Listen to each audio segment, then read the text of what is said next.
damos f de x igual 6x más 2, 3x a la potencia de x. Queremos determinar la ecuación de la línea tangente en el punto.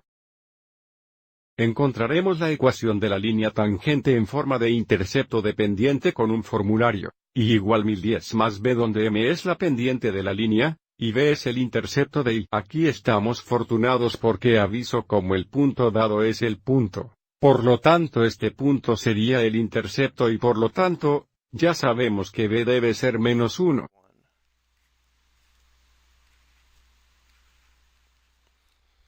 Así que ahora debemos determinar la pendiente con una línea tangente, para encontrar la función derivada y entonces evaluar la función derivada en esta coordinación x de x igual 0. Así que la prima de x sería igual a 6x la derivada de x, que sería 6 por 1 o solo 6.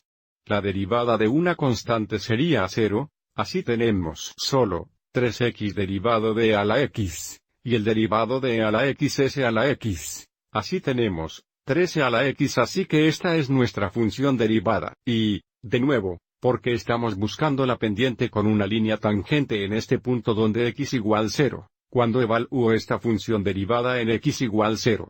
Así tenemos una prima de 0 igual 6, 3x levantado a la potencia de 0. E al 0 exactamente igual a 1, así que tenemos 6, 3 o 3. Así que el prime de 0 exactamente igual a 3, que es la pendiente de nuestra línea tangente. Ahora sabemos m igual más 3. Bien, si sabemos b igual menos 1, y m de la pendiente de la línea tangente es 3, luego la ecuación de la línea tangente sería y igual 3x, 1.